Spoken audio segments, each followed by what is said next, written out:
Hi everyone, welcome to the 333 Premier webinar of HDFC Securities. I'm Payal Pandya from the Investment Advisory team, and today the topic we are discussing is automobiles.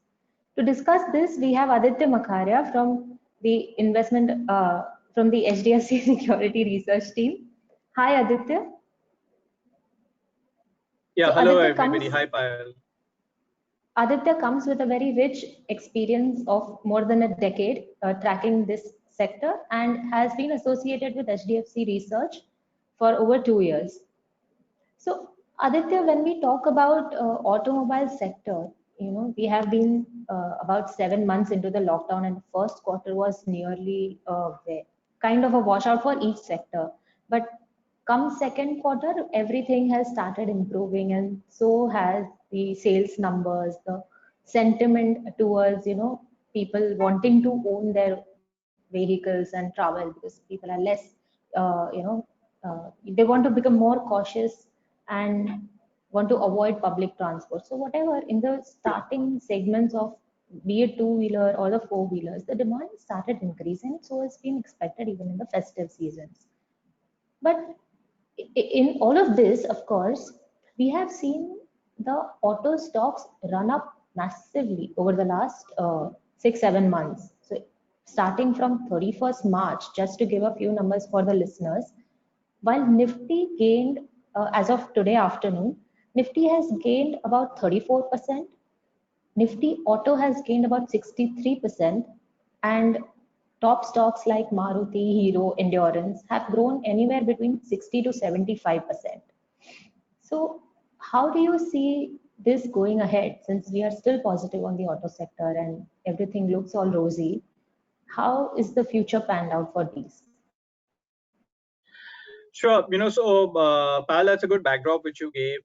The auto sector has had a sharp rally, but we should also just go back into the fundamentals and get into the reasons as to what's driven this stock price rally. Hello, am I audible?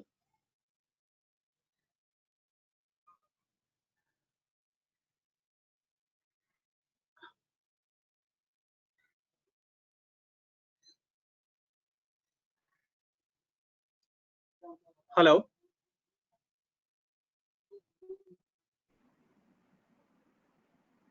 Hi, Payal, am I audible?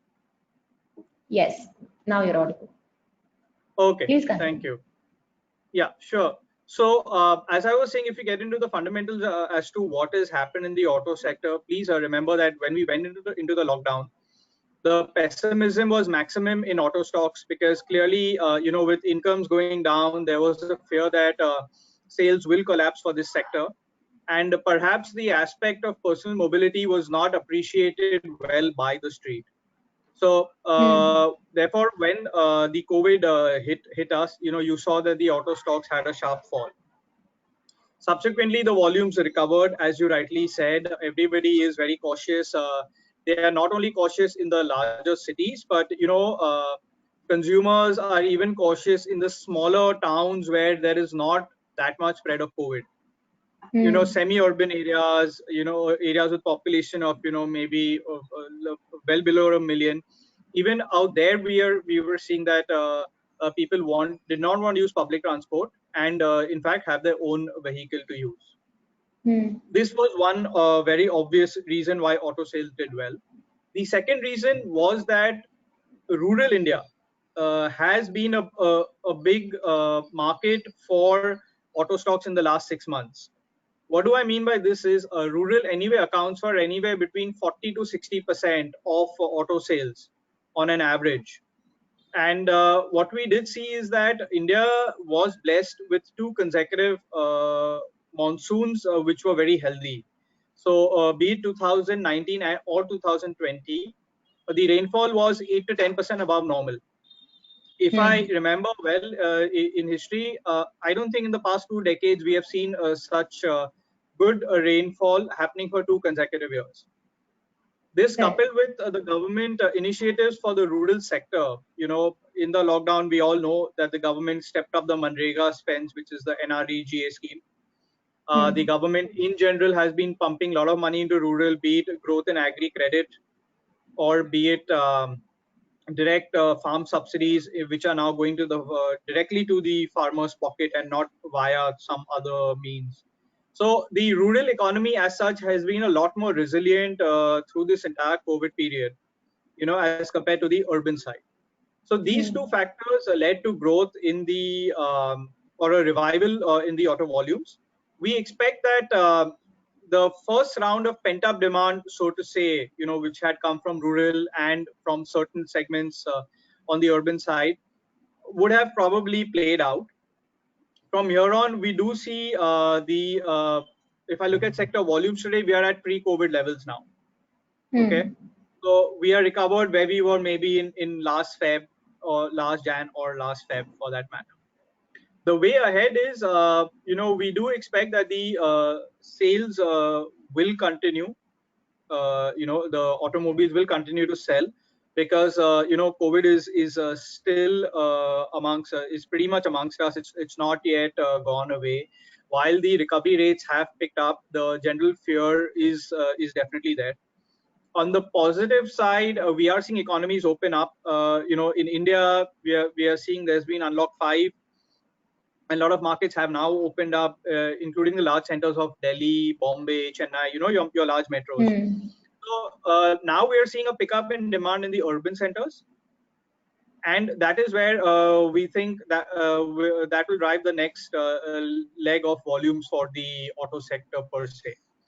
Eventually, if you were to once look at the medium term, which is beyond this year, or beyond maybe March 21, there are expectations that the COVID vaccine should be out. It's anybody's guess when it should come, but if you just follow news flow, it does seem that the vaccine will be out sooner now rather than later. And then the economies will gradually come back to normal. There will be, people will once again start going out a lot more and do their regular activities. Businesses will start up. So from next year onwards, we expect economic activity to then drive the automobile sales. Correct. So like you just mentioned that maybe the initial pent up demand has happened already and there could be some cooling. So is that also seen in the prices now, since I was just seeing how these stocks have run up in auto sector?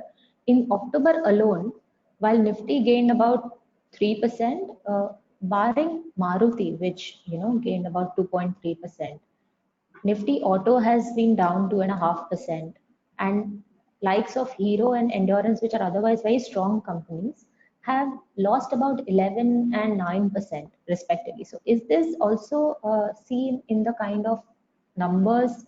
Because there was another news that I read in which was covered by Mint, to be honest, on 20th of August, wherein they said that while the auto sales numbers for the first 6 months of this year have seen a decline in, especially in two wheelers. They have seen a decline of about 38% on a year-on-year basis. But if you actually calculate the RTO registration numbers, it is further down 37.5% compared to the reported numbers. So maybe that much is the inventory that is lying with the distributors at their end, because out factory numbers the companies have reported, and plus there is another 37.5% of decline in actual sales. So my question is that if there is so much of inventory that has been built up in a hope that festive season will be great, and that is where a lot of sales will actually happen, and if we are expecting that the larger part of pent up demand has already happened, and that may not come in the next 1 or 2 quarters. So how do we understand it? Is this going to increase the stocking cost for the dealers at their end, or will this then be pushed out in terms of large margins? Large discounts which will eat away the margins for the companies as well as the distributors, or how will this turn out? Will this have a margin pressure which will affect the overall profitability and thus the valuations, or will it just increase the stocking cost? Sure, but Payal, I do understand that you're extremely focused on the near term, and rightfully so. So I would want to answer your question in two parts. Firstly, your data is a bit exaggerated in my view. if you look at festive season sales, and that is the point you just brought up, the festive season sales are up 20% for a company like Maruti. Hmm. Okay, Hmm. there's been we are yet in the midst of the season, and Diwali is yet a fortnight away. But the first 10-15 days, we're seeing very positive cues for both passenger cars and what we understand even for tractors. Okay, Hmm. where we are seeing sales which are slightly softer is on the two-wheeler side. So Hmm. two-wheeler sales are probably flattish compared to last Navratra, or maybe 4 to Okay. 5% down. But it's Hmm. nowhere near the numbers which you have just mentioned. Okay, and please remember that These were last just year's reported in Navratra, the news, so I was trying to understand. sure, last year's Navratra was a record season for the two-wheeler segment. So there was, in that Hmm. sense, there is a certain base effect built in. Hmm. Having said all this, we believe that the inventory levels will normalize post festive season. Hmm. Like I said, for the passenger cars, the inventory is well below the normal average run rate. Hmm. And for two-wheelers, we expect it to come down to maybe the normalized levels which you see of about between 30 to 40 days. So we are Hmm. not overly concerned about the festive season. We think it is going off well. Yes, there are different pockets which are behaving in different ways, but by and large the season has and is expected to go off quite okay. Okay. At the same time, I would request you to look at the slightly medium term perspective. Okay, where Of we course. do know that the automobile sector in India is extremely underpenetrated, particularly passenger cars. What I mean by Hmm. that is India is a economy with a per capita GDP of about $2,000 a person. If you were to look at any market like China or US, their GDP per capita is 3 to 4 times higher than ours, and hence their Hmm. car ownership patterns are that much more. So if I were to take a slightly medium-term view, there is a lot of growth potential out there for the PV segment. Within Hmm. two-wheelers, our penetration rates are much higher. So while passenger cars will grow at double digits in the medium term, we see two-wheeler growth maybe would be in about mid-single digits. Okay. So that's where the four-wheelers will exceed that the growth trends of the two-wheeler. Right. Okay. So talking about new demand that is coming up in the passenger vehicle segment, a lot has been spoken over the past 1 or 2 years for electric vehicles, right? And now we are seeing these, coming in India and getting booked at a large scale. I was just reading there were some 3,000 cars that got booked in Delhi NCR alone in the last recent few months. Sure. So do you think electric vehicles will have the potential to really take a larger share of the market? What's the view there? And plus, do we have the ability and the infrastructure to scale up so fast that we can accommodate a lot of the demand that will be coming from the customer side? Sure, Payal, this is $1 million question which is asked on every forum, and believe me, the think tanks right in Delhi are also, dwelling on ways to reduce, pollution, which we see a lot in the NCR, and also how India should move forward on the way of electrification. So, firstly, let me tell you, even on a global basis, while electrification is something which has caught our attention, it is more environmentally friendly because there are no tailpipe emissions. The global penetration of EVs is once again not that high if we talk about pure electric vehicles. Hmm. What we do see is you have a lot of hybrids, be it mild hybrids, strong hybrids, which also make up a large portion of the EV basket, so to say. Now, if you look at India, you rightly pointed out that we have infrastructure constraints, be it charging infrastructure, be it the regular supply of electricity outside of the metros. So Hmm. therefore, India will have to adopt its own unique path when it comes to adopting EVs. So what we believe here is when it comes to two-wheelers, and typically two-wheeler batteries are smaller size, they're about 1 to 3 kilowatt hour. They have shorter charging cycles, plus the general distance a two-wheeler travels vis-a-vis a car is obviously lesser. So if you Hmm. were to try electrification, it should happen in my view first in two-wheelers. Okay. It could be region centric. It could be one hub in Bombay city, maybe which covers a radius of about 50 kilometers, or it could be something in Delhi. The second form of electrification would be in the form of passenger buses, which are used by the state transport undertakings. So if you look, governments such as Delhi, the local municipalities in Delhi and Mumbai, they are actively purchasing electric buses simply because the charging infra is available at the various bus stops. Right, and as I mentioned you earlier, the route or the route or the driving distance is fairly defined. When it comes to passenger cars, I think it's a whole different ball game out here, because cars are used for long distance, are used for short distance, are used to carry multiple people. There are various different aspects to a passenger car. It means different things for different families. I personally believe that hybrids will be a good way forward for the passenger vehicle segment. And that will be a good go between, at least for the next few years, until we see battery costs come down significantly, which is expected to happen globally over the next, maybe decade or so. And secondly, it will give the country that much time to step up on their electric infrastructure. No, that absolutely makes sense. I think hybrid would be the way to go in the recent years to come. So then coming to all the new vehicles that are coming now, we have seen that, right since the times of only petrol, then to diesel, then CNG, and now electric and hybrid. A lot of these automobile companies have really grown and scaled up their R&D and focused on how newer technology can be implemented using the same kind of fuels that they have used for the past several decades.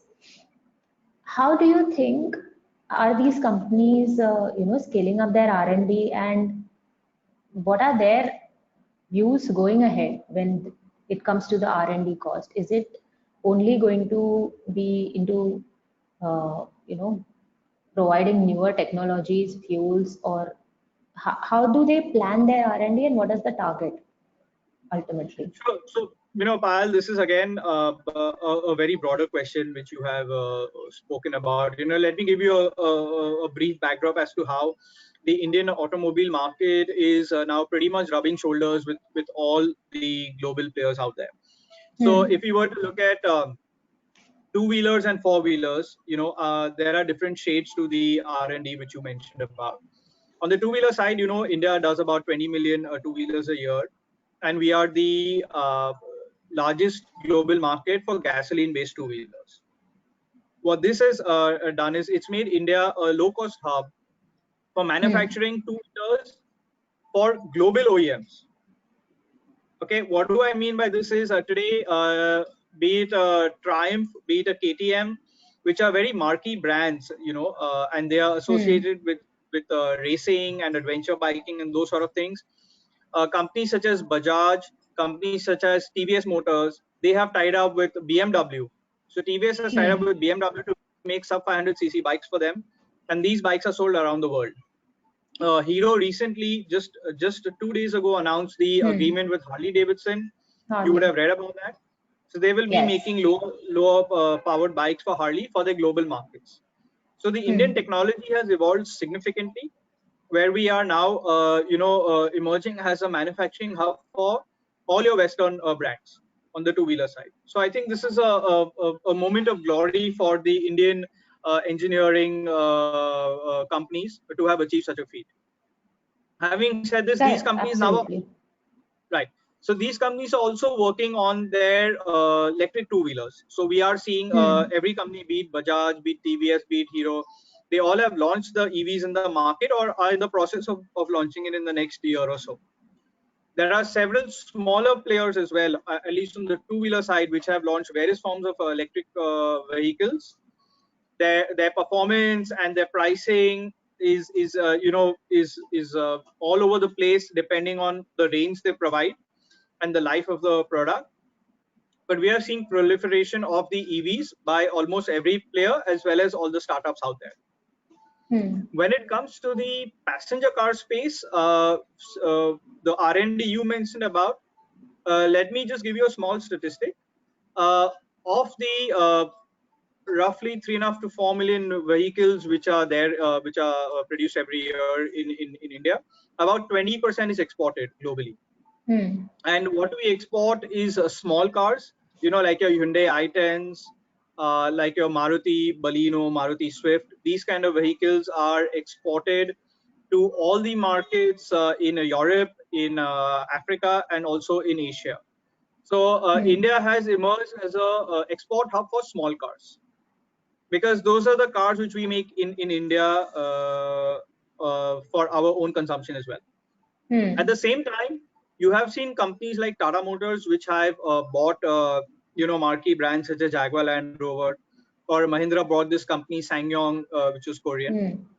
As a result of this, our R&D and our technical understanding has got a significant step up, because now we are benefiting from the global best practices. Tata Motors has their R&D, one of the R&D centers in UK, which is close to the JLR center, where they get a lot of expertise and help from them. Similarly, SsangYong has worked, Mahindra has worked along with SsangYong to develop gasoline engines. If you know, M&M was always a diesel car maker. Yes. Now they got gasoline ones. Correct. So what I'm just trying to tell you is that today Indian OEMs are spending as much as 3 to 5% on R&D of their revenues, which is a significant amount. They are benefiting from the global tie-ups and the global exposures, as well as from the large manufacturing base which the country provides. Okay. So then, Aditya, talking about the global trade, since India is such a large exporter of passenger cars and even into two-wheelers for some premium brands, while automobile, of course, is now getting into a very long-term positive cycle, where we will see considerable growth coming in for several years. But we can't completely ignore the near-term hiccups that it might have, considering the COVID conditions. And of course, in a few countries, like we know Germany, Italy, and France, they have again started with the second wave, and getting Germany and France have already, announced a lockdown. Italy might announce another set of lockdown and things like that. So while we are into a long-term positive trend, over the next 1 or 2 years, even the global trade is likely to be really affected. So do you see that this will continue to impact the valuations to a great extent? Since it has already run up so much, should we consider this as a steady state situation, or we might see a round of correction too, if all of this keeps playing up in the near term? Payal, that's a very well worded caution which you have spoken about. Definitely, we are not out of the woods in any form, and even India could get back into a second or third COVID wave. So to that extent, yes, demand outlook is going to be volatile and uncertain. Okay, all I can tell you is that if we have further waves, okay, it would just make people use more of personal mobility, and it would actually be it would be an inverse effect, where you will drive people to purchase more of two-wheelers and cars. So what we are seeing is that the number of first-time buyers are definitely purchasing more cars now. So this should keep demand at a certain level, which is why even though the auto stocks may be volatile, the base demand would definitely be supportive of the stock prices. Correct. Just to add to this, Aditya, there's also a set of understanding that a lot of people are talking about, that when we were like 3-4 months down in the lockdown, there were several news flows that said that out of the salaried class in India and abroad, globally, about 60% of the salaried people either lost their jobs or had pay cuts, sizable pay cuts. Some of them saw pay cuts or interim pay cuts to almost as large as 50%. At the same time, where that is actually the kind of customers we are looking at for entry-level vehicles.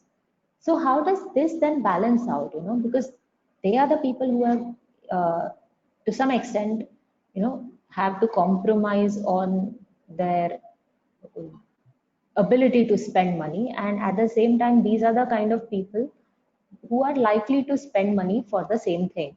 It's the Right. mid to top level people who will already have cars and who don't have the necessity for it as yet. So then how much time are we expecting for this equation to really, come into an equilibrium where both will match to really create a demand that we want to see in future? Of course, COVID, yes, but I think if 60% of the salaried people globally are affected, it's going to take quite some time for them to really get back on track and make good the losses that they have had already. And that will continue until a time when they will actually get back on their feet. Sure. So, Payal, again, that's a valid concern out there. When we look at job losses, it's definitely hit everybody. And, India's seen a GDP contraction. What I can say is that the governments are introducing stimulus packages, firstly, to overcome some of the effects of these job cuts, which we are talking about. Some of the companies are now coming back to normal, so there is some pickup in hiring. Or if you see banks such as HDFC and even Reliance, which are large corporates in India, they have mentioned that they have once again got they have done away with the salary cuts. So there is some pickup on the economic side, firstly. Secondly, while there are job income losses, what we are seeing is that consumers are being very choosy as to where they want to spend. So if they want to spend, if they have their wallet which is shrunk by 15%, they are cutting off a lot of the luxurious spending which they were doing, be it clothes, be it various other, be it dining out or those sort of options. And they are instead wanting to use things which are very functional for them. And that's where your passenger cars and two-wheelers come in. Now, when you're talking about what kind of vehicles they are buying, definitely we are seeing down trading which is happening. So if you look at the realizations of a company like Maruti, the realizations are actually down 5 to 7% on a YOY basis, because more of your Altos and your Espressos are being sold as compared to your Ciaz and those mid segment cars. So that down trading is happening, and which is what we are seeing, that consumers are buying vehicles, but they are buying it more for functional use rather than for emotional or luxury use. And we expect that trend to continue. At least in the near term. So while this is quite a clear thing, and we have seen that even during the lockdown, the one section of this entire sector that had continued doing well was the tractors, like you also mentioned earlier, because of great monsoon that we have seen over the past 2 years. Now with tractors, we have also noticed that logistics has picked up. Movement of goods, the demand for CVs has really started picking up, which apparently over the last 2-3 years, we had seen that CVs on and off, there were times when they had great demand, there were times when they went very sluggish. So how do you see the CV cycle turning? Is it actually a cycle turn? Is it actually going to now steadily start growing without having major hiccups? Because infra also is improving now, so CV demand picks up for transportation of goods and other things, as mining also has started off and picking up now gradually, with a lot of mines that were locked down for several years have been given fresh permissions to start mining and things like that. And of course, that will have impact on the freight corridors and the railways as well. What's your take on these?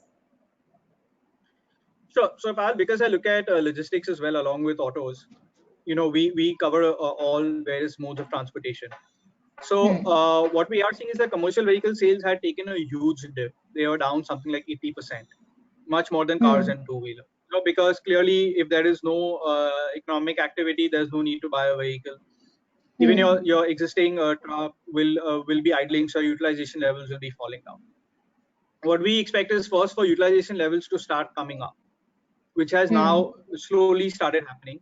So if car sales, for instance, are at pre-COVID levels, your truck sales are maybe still at 40% or 50% of pre-COVID levels. Okay, so we have some way off to see your truck demand come back to normal. While we are moving in the right direction, I think it will take some time. Having said that, there is also this whole impetus by Indian Railways to accelerate their services. So if you know, Indian Railways was very slow in offering services. Their freight trains used to take 3 to 5 days to complete the journey between Delhi to Bombay. Now we have this huge infrastructure project called as the Dedicated Freight Corridor, which is expected to be commissioned in the next year or so. That will be between Bombay to Delhi on the western side, and a similar line between Delhi to somewhere close to Kolkata on the eastern side. With these two corridors coming up, the average freight train will travel at twice the speed it used to earlier, as it used to do earlier. As a result of which, some share of the goods which move by truck will shift over to rail. So while in the near term you will see an uptick in CV sales for the heavy trucks, the cycle will be interrupted by railways because they are also getting aggressive in gaining market share. So there the outlook is mixed. At some point they will start sharing a market. Yeah. Okay. Okay, that quite a lot explains, Aditya. So to sum it up, honestly, if somebody has to look at this sector entirely, including logistics, because it's somewhere or the other it is intertwined, okay? How should one play this as a sector from mid-term to long-term, whichever perspective they want to? Right. So, Payal, like you rightly said, the sector has rallied 65 to 70% from the pre-COVID lows. Your valuations are fairly rich up there. I think if investors want to, look at the sector, they should take a slightly more medium-term view now. Look at the medium and long-term trends which are panning out. Like I mentioned, passenger cars are expected to benefit. Near term could be volatile as we discussed, but yes, in the near to medium, in the medium term, they should do well. And as the economies open up and as the COVID vaccine is found, I think once we're back on track, the segment will continue to grow. Within two-wheelers, you could see companies which are doing different things, expanding their horizon. So we did mention, companies are now tying up with global majors to manufacture vehicles. So they are looking to expand overseas as well and move beyond their home market. So those set of companies can offer a good opportunity. We are also seeing there are part companies which are getting very aggressive and actually buying out assets overseas so that they can introduce the technology in the Indian market, which earlier was being imported. So there is actually a lot of import substitution happening by several companies on the auto parts side. So I think there are different themes which are out there in the sector. So even though the near-term outlook is volatile, we should look at companies which are doing a good job on the technology side, which are expanding their product basket, which are looking even beyond India. And those companies you should hold on to for the medium term. That's how I would want to approach the sector at this point. Perfect. That's very insightful, Aditya. I'm sure it has benefited a lot of our listeners. Thanks for joining us today on this webinar, and thanks everyone for joining us. Thank you, Payal. Thank you, everybody.